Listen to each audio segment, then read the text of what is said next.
Mansi Dhamija. I'm currently working as a computer scientist too at Adobe Bangalore.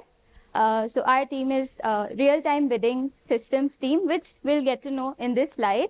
But the main agenda of my talk today is maintaining low latency for applications such as ours, where the time is the most crucial factor. Let's move on. Yeah, a brief overview of the agenda. First, we'll talk about the term what is real-time bidding, because I need to set the context right here, and I might use ad tech terminology here. That's advertising technology. That's where we come in. So yeah, so we'll talk about what is real-time bidding for the context setting part and where we come to play. And then I'll talk about the architectural insights and request flow into our system. That's mostly I'll be talking about the bidding system that we have and the strategies that we follow to minimize latency at each step of the process. So I'll skip the strategy part because we'll be going into detail shortly in that, and then later on we'll summarize so that we all remember how to optimize latency. Now, what is real-time bidding? So as shown in the image here, before I tell you about the image, I'm sure each one of you would have seen at least one online ad on any website. I'm not talking about YouTube ads per se, but for example, if you visit a website such as NewYorkTimes.com, normally you would see on the top or maybe on the right side of the web pages, there's an ad that keeps loading, multiple ads. So did you know that there's an auction that goes on behind in order to show a particular ad which is targeted to the user who's browsing the site at the moment?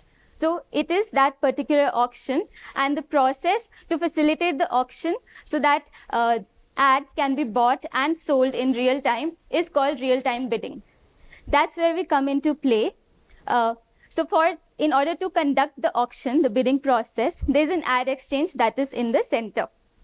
So this ad exchange would decide and conduct the auction and decide who's the winner. Now, if we start on the left side of the diagram, imagine yourself as the user. You're browsing a website such as New York Times, and there's a slot, ad slot available. So that's like the empty placeholder. There'll be some code there, mostly a JavaScript code, which is responsible for showing the ad later on to the user. Initially, it would be empty, but you would not see it because it's such a low latency system. So the aggregators on this side who aggregate all the inventory that's available, basically websites that have ad slots on them. Websites, it could be apps as well. So those are called publishers. Now, these publishers would integrate with a platform called supply side platform, or in short called SSP. Don't stress much about that. Those are like they help with the technical part of the aggregation, and they are responsible for sharing the inventory, like you see the blue parts, orange, green. These are like the ad placeholders, which I just talked about. So they'll like convert it technically, send a request to the ad exchange, and then ad exchange would, if we talk about the right side of the image, so here is where the demand is. Left side is the supply, right side is demand. Imagine you're an advertiser. Let's say, let's take the example of GIDS itself. If they want to target software professionals in Bangalore, they might have ads for their conference for next year, let's imagine. So if they want to show online ads to various websites, they would use something called a demand side platform, which is responsible for aggregating ads from various advertisers. And then it does the technical part to work with the ad exchange and conduct the bidding and make sure, try their best to let the ad win for that particular advertiser.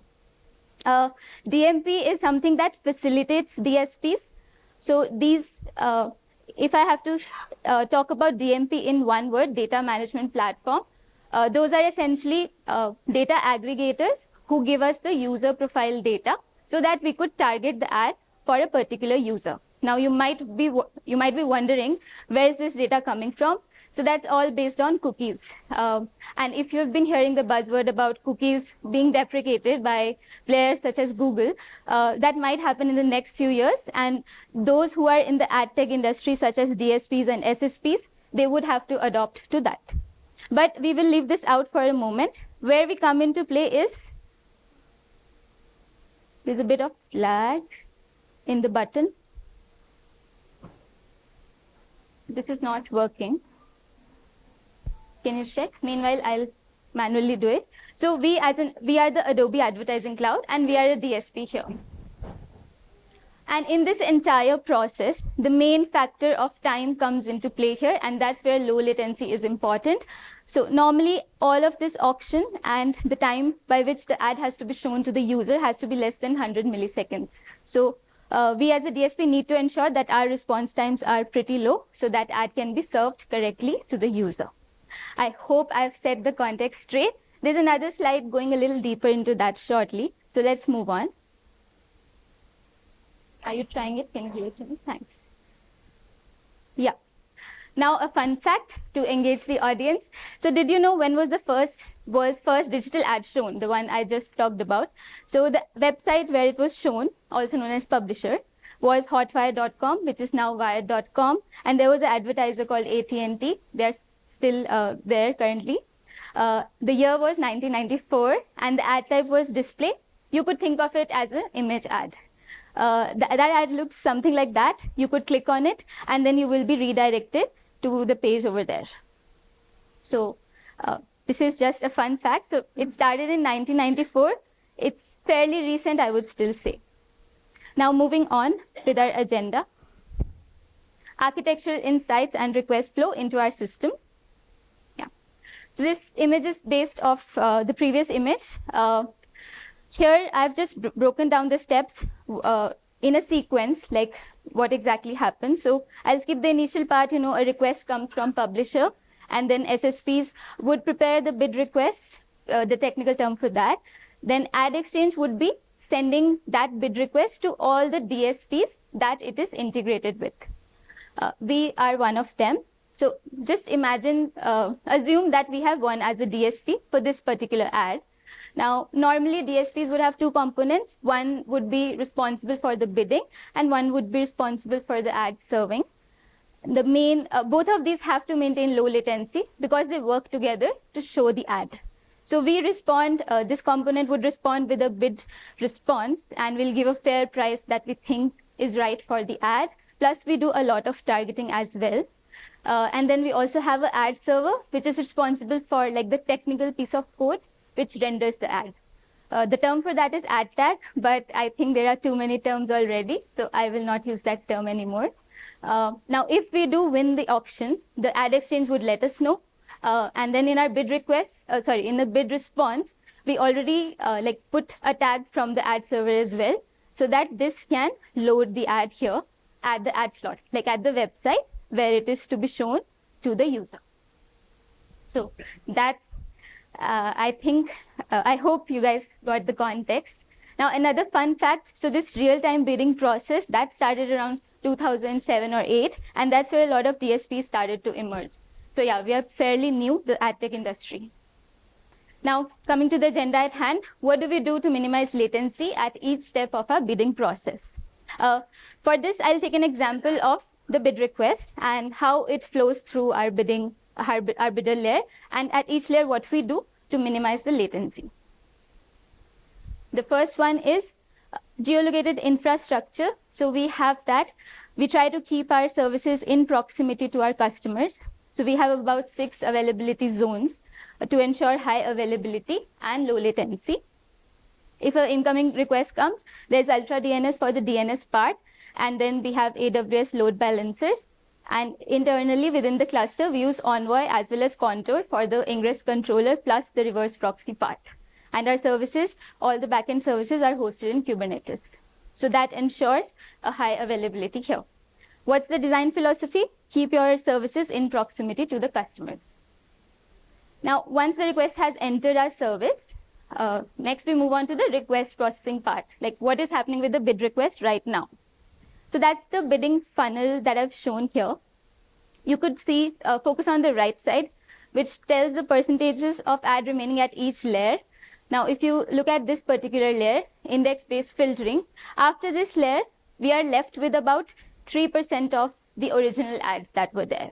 So like if it has 85% of active ads in the system, it would filter out and keep only 3% remaining to process in the pipeline. Now, in the end, a bit of Harry Potter humor here. You are my chosen one. So we have to choose that one particular ad which is right for the slot as well as for the user. Now, at this layer, what do we do for our latency purpose? We have a peak QPS of 5 million. So we need to do a lot of work in order to ensure we keep our costs down as well as the latency low. So we mainly follow these 3 practices here. We do a bit of load shedding that's based on CPU load average and observed response time.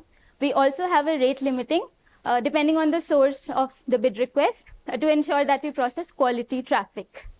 And then we also throttle and obviously we filter out the bad requests so that we keep them away from our system. We process only the good ones, and we can afford to do that because ours is not it is critical, but it's not mission critical, I would say.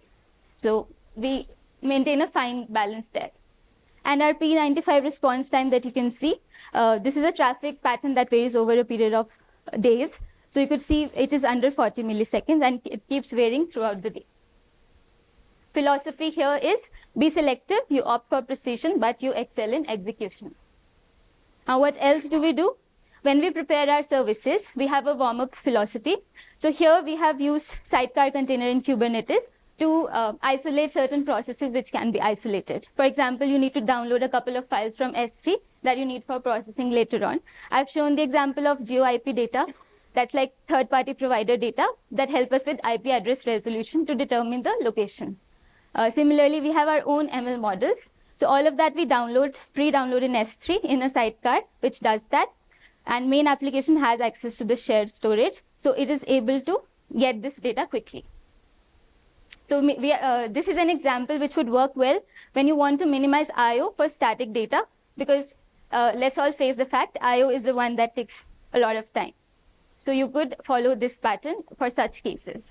But what if you have a dynamic data at hand? So in that case, we have developed an internal caching framework that's based on, we use gRPC for that. We use RocksDB at the end to store our data in the downstream service. Now, I'll spend about a minute or two here in this slide. So for dynamic config data, for example, like what type of ads I have in my system right now, what is the detail, which account is it related to, and further targeting criteria that user has set. So such kind of data, we have it in one region only. There's a service, caching service, which prepares the cache for that. But as I mentioned before, our backend services, all of them are geolocated. We have it in multiple regions. So this, making this data readily available across regions, we have created our own internal framework, which we call as Telephone. But the core principle of Telephone is it's based on gRPC streaming, mostly unary streaming. So the client, that's, let's take the example of bidding service here. It would request for whatever cache or data it needs right now, and the server would keep streaming to it. So it's server-side unary streaming, and client, it's a pull-based, so you can request what you need. And it is not just used by bidding service. We have a lot of other services that use the same pipeline.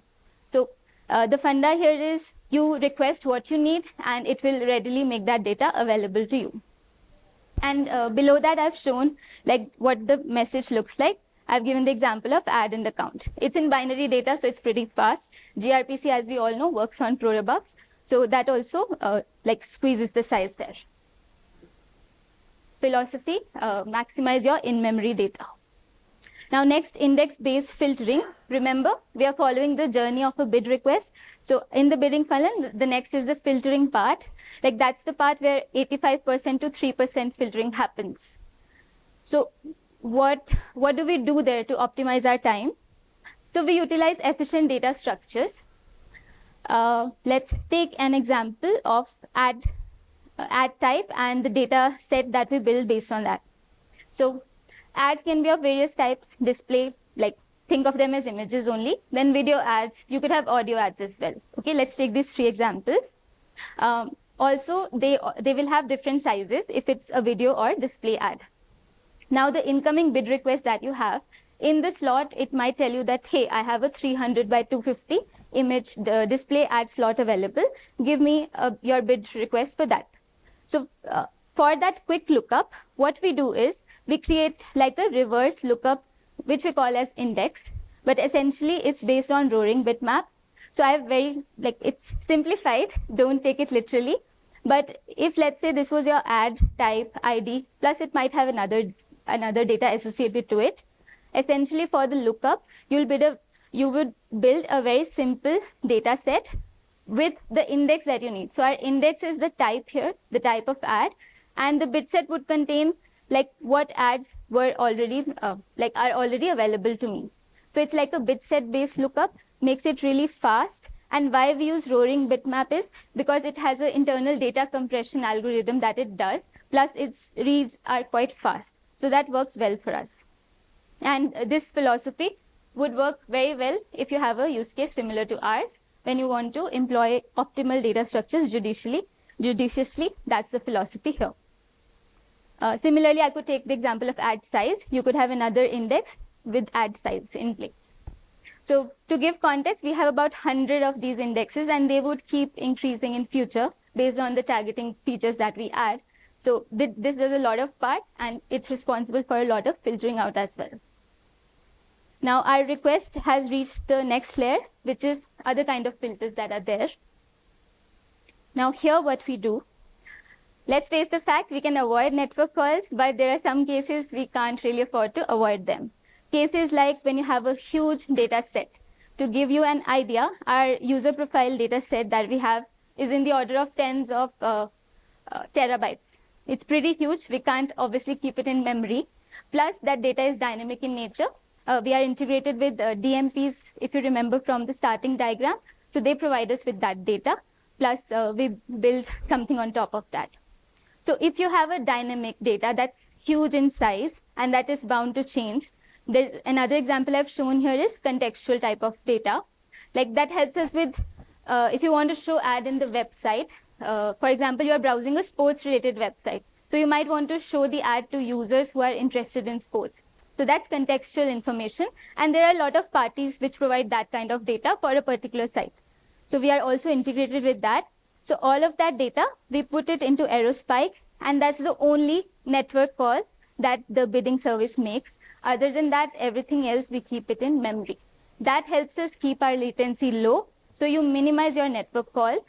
But if you really can't, then just keep it in one batch. So we also use data batching here. We do connection pooling.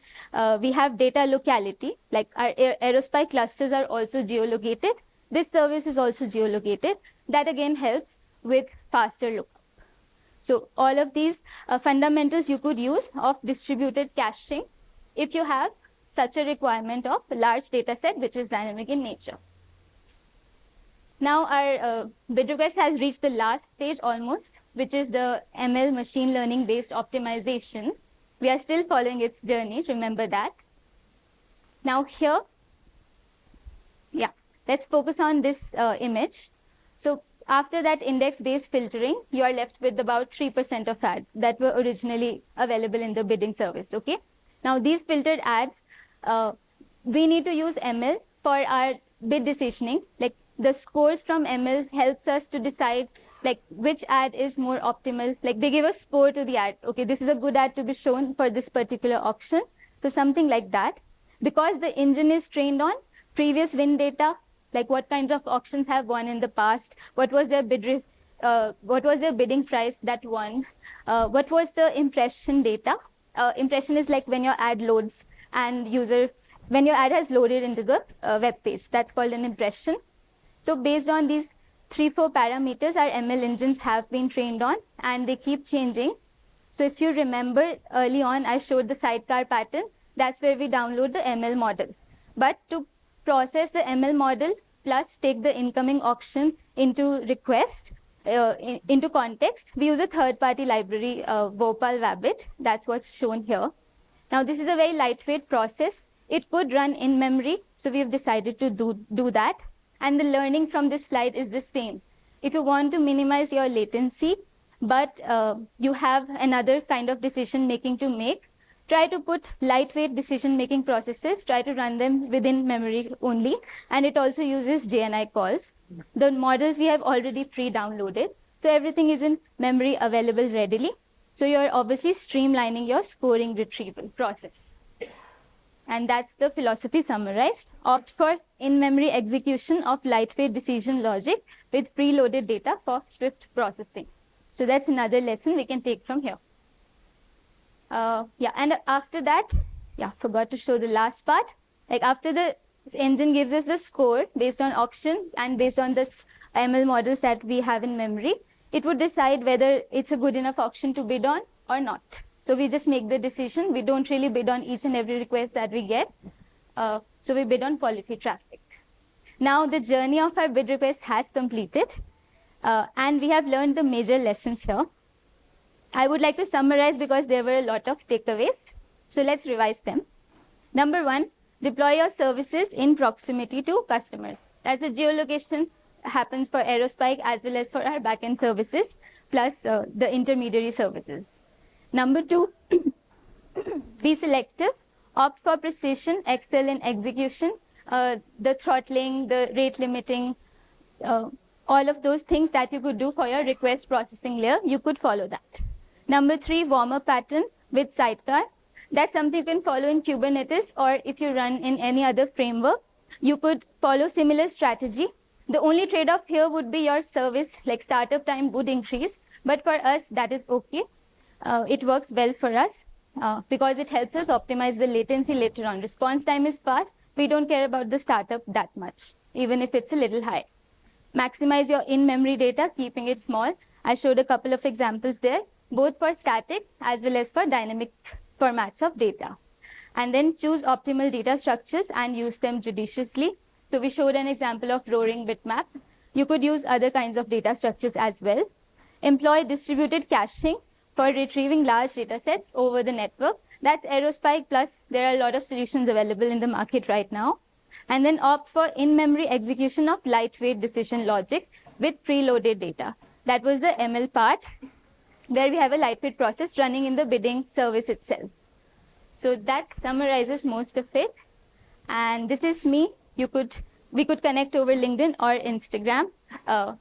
Yeah, that's about it.